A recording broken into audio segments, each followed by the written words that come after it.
Assalamu alaikum. I'm Natasha, your biology teacher. Today we are going to discuss about cell membrane. सबसे पहले cell membrane के बारे में हम ये पढ़ेंगे कि ये किन ऑर्गेनिज्म में पाई जाती है। तो फर्स्ट पॉइंट इसका यही होगा कि किस किस ऑर्गेनिज्म में ये पाई जाती है। तो ये जितने भी प्रोकैरियोट्स हैं और जितने भी यूकैरियोट्स हैं, cell membrane is present in all prokaryotes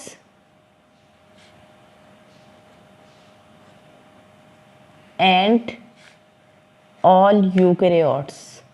prokaryotes और यूकैरियोट्स की डेफिनेशंस हम पहले कर चुके हैं। Prokaryotes are the cells which do not have true nucleus and membrane bounded organelles, while eukaryotes are the organism which have true nucleus and membrane bounded organelles। पहला point हमने ये याद करना है कि ये तमाम ऑर्गेनिज्म, चाहे वो यूकैरियोट्स हैं चाहे वो प्रोकैरियोट्स हैं, सब के अंदर प्रेजेंट होगी। फिर ये एक कैसा स्ट्रक्चर है? Cell membrane is thin and elastic. Thin का मतलब है पतली बारीक है ये। इलास्टिक का मतलब कि इसमें इलास्टिसिटी पाई जाती है, यानी खिंचाव पाया जाता है। तो पहली लाइन हम यही याद करेंगे, cell membrane is present in all eukaryotes and prokaryotes and it is thin and elastic structure. Present ये कहाँ पे होती है? सेल का जर्नल स्ट्रक्चर आप सब ने पढ़ा हुआ है। जर्नल सेल का स्ट्रक्चर आप सब ने पढ़ा हुआ है। उसमें क्या होता है? सेंटर में उसका एक स्ट्रक्चर प्रेजेंट है जिसको न्यूक्लियस कहते हैं। आउटर एक मेम्ब्रेन है, इस मेम्ब्रेन को हम सेल मेम्ब्रेन का नाम देते हैं। और दरमियान में जो फ्लूइड है वो फ्लूइड क्या है? साइटोप्लाज्म। इसको मैं लेबल कर देती हूँ। सबसे पहले इसमें ये जो सेंट्रल पॉइंट है इसको न्यूक्लियस कहा जाता है। उसके बाद इसमें ये फ्लूइड है जिसको साइटोप्लाज्म कहते हैं। और लास्ट वन ये आउटर मेम्ब्रेन है, इस मेम्ब्रेन को हम सेल मेम्ब्रेन या प्लाज्मा मेम्ब्रेन का नाम देते हैं। तो इट इज़, यहाँ से ही हम ये पॉइंट याद करेंगे।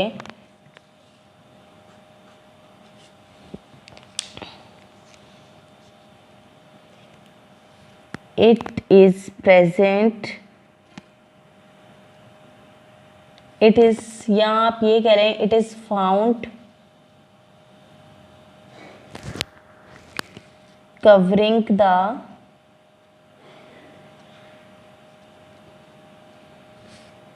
साइटोप्लाज्म, के साइटोप्लाज्म को इस मेम्ब्रेन ने कवर किया होता है। या आप ये कह सकते हैं it is found outside the cytoplasm, कि साइटोप्लाज्म की बाहर वाली साइड पे प्रेजेंट होती है। इन दोनों में कुछ भी कह सकते हैं आप। 3 पॉइंट्स अभी तक हमने याद किए हैं कि तमाम प्रोकैरियोट्स और यूकैरियोट्स के अंदर थिन एंड इलास्टिक कवरिंग होती है जिसको हम कहते हैं सेल मेम्ब्रेन। कहाँ ये पाई जाती है? It is present outside the cytoplasm. उसके बाद इसका फंक्शन क्या है? यहाँ आप हेडिंग भी दे सकते हैं फंक्शन, और हेडिंग के बगैर भी आप काम कर सकते हैं। क्या रोल ये प्ले करती है? तो यहाँ पे हम ये याद करेंगे, फर्स्ट इसका जो फंक्शन है,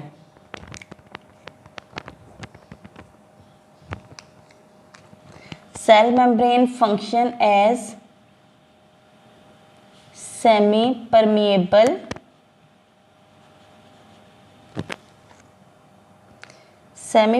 बैरियर। बैरियर किसे कहा जाता है? बैरियर हम कहते हैं रोकने वाली चीज़ को।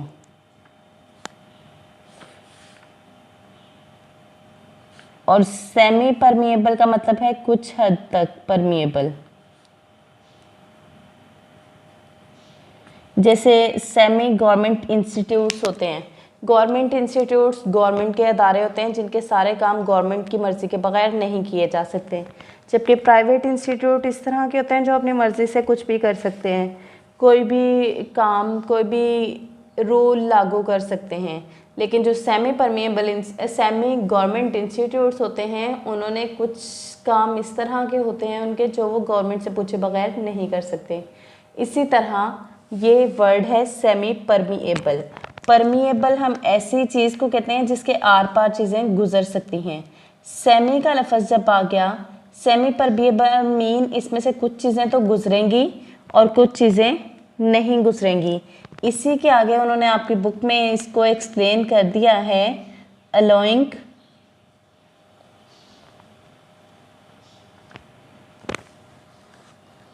A very few molecules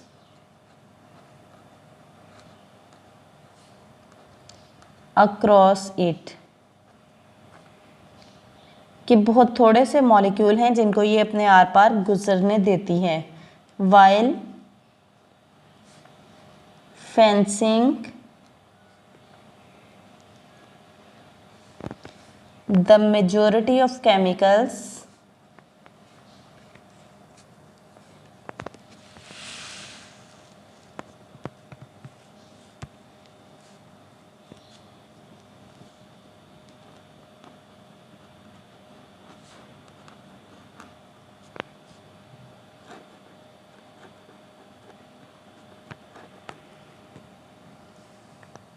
inside cell,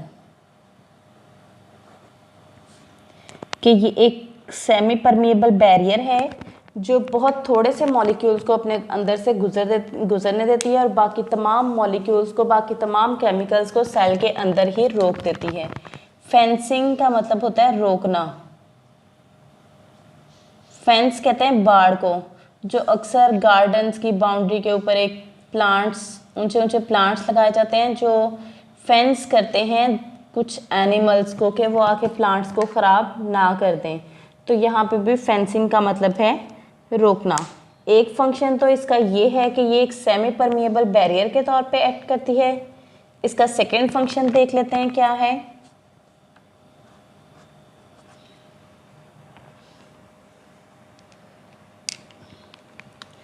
cell membrane, ये दोनों फंक्शन एक दूसरे के साथ एक तरह से लिंक हैं। मेंटेन्स द इंटरनल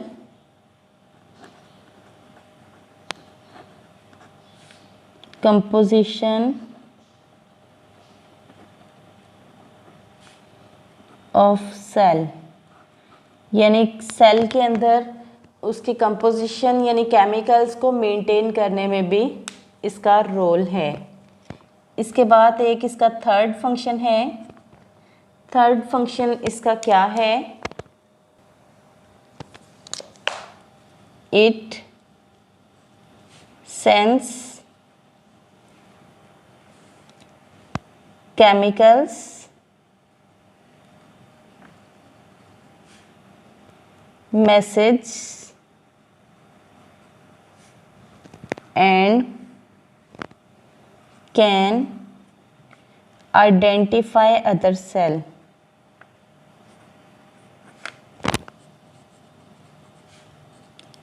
यानी सेल मेम्ब्रेन क्योंकि आउटर साइड पर प्रेजेंट होती है तो इसके आसपास अगर कोई भी दूसरा सेल आता है या कोई भी दूसरा केमिकल आता है तो इसमें एबिलिटी है कि ये उसको आइडेंटिफाई कर सके। तो स्टूडेंट्स अब हम चलते हैं सेल मेम्ब्रेन की कंपोजिशन की तरफ। कंपोजिशन का लफ्ज़ कंपोज्ड ऑफ से है। कंपोजिशन का मतलब है कि ये किन चीज़ों से मिलके बनी हुई है, इसके अज्जा कौन कौन से हैं।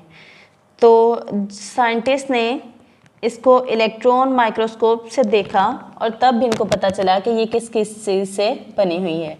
Cell membrane is composed of proteins, तीन चीज़ें हैं इसमें, composed of proteins, lipids, protein और लिपिड इसमें ज़्यादा अमाउंट में होते हैं, और there is small amount of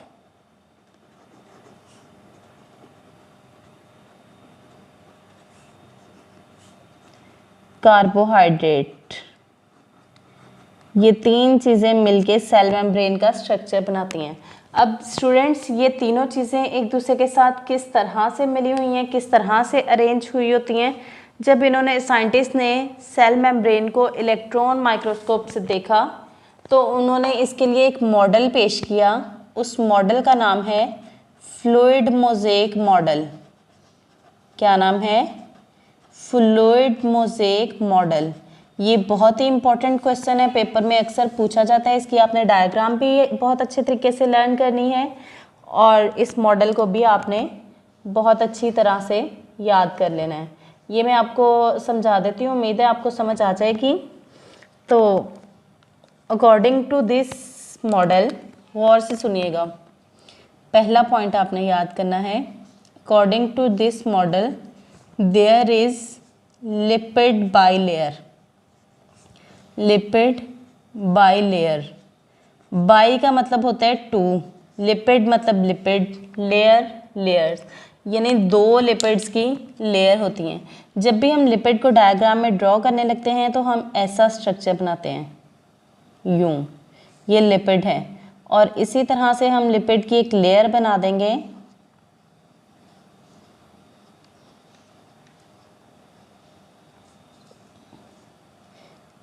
क्योंकि उन्होंने यहाँ पे कहा है बाई लेयर, तो हम बाई लेयर्स बनाएंगे।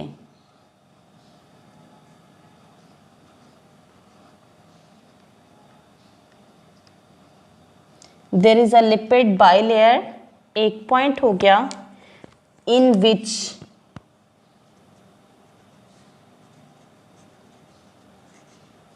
Protein molecules are embedded.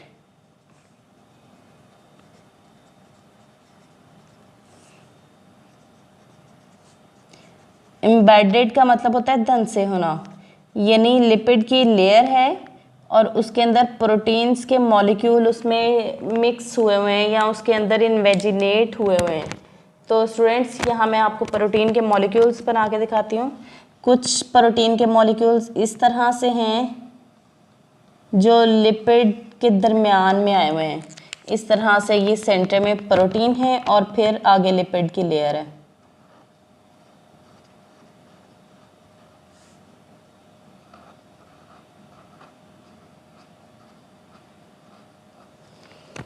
जबकि कुछ प्रोटीन के मॉलिक्यूल लिपिड की लेयर के ऊपर पाए जा रहे हैं, कोई इसके अंदर, कोई कहीं, इस तरह से। ये सारे प्रोटीन्स हैं। हम इसको लेबल भी कर सकते हैं, दिस इज लिपिड लेयर, ये और ये प्रोटीन्स। उसके बाद हमने एक और चीज़ पढ़ी थी, स्मॉल अमाउंट ऑफ कार्बोहाइड्रेट। तो यहाँ पे पहले लिपिड बाइलेयर का फंक्शन क्या है। ये लिपिड बाइलेयर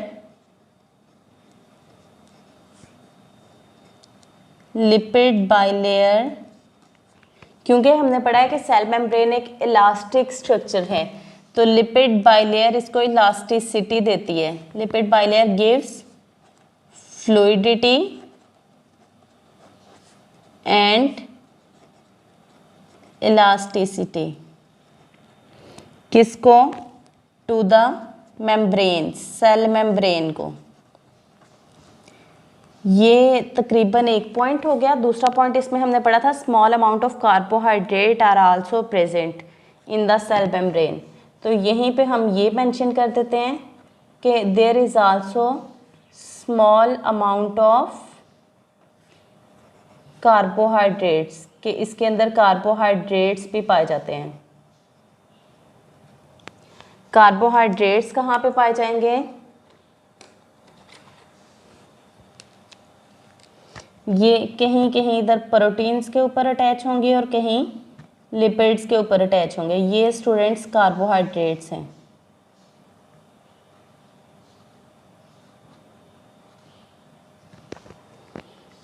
उसके बाद प्रोकैरियोटिक सेल मेम्ब्रेन और यूकैरियोटिक सेल मेम्ब्रेन में थोड़ा सा डिफरेंस है।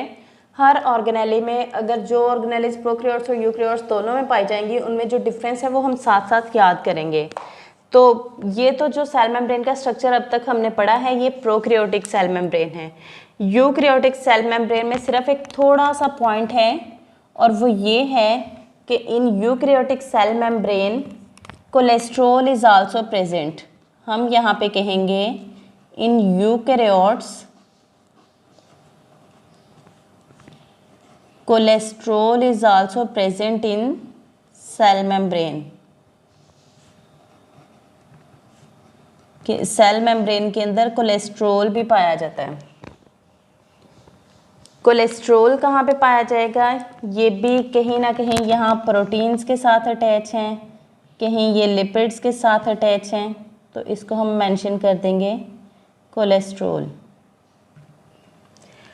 उसके बाद जब हम यूकैरियोट्स की डेफिनेशन करते हैं, हम उनकी डेफिनेशन यूँ करते हैं, eukaryotic cells are the cells which have true nucleus and membrane bounded organelles। तो उन membrane bounded organelles के आपने names याद करने हैं। उनमें है कौन कौन सी organelles हैं जो यूकैरियोट्स में पाई जाती हैं। यहाँ ये लास्ट पॉइंट है, ये आप सेल मेम्ब्रेन में लिखेंगे। In eukaryotes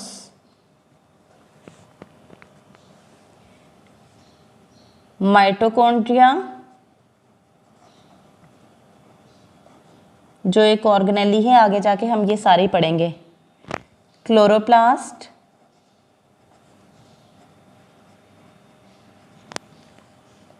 Golgi apparatus,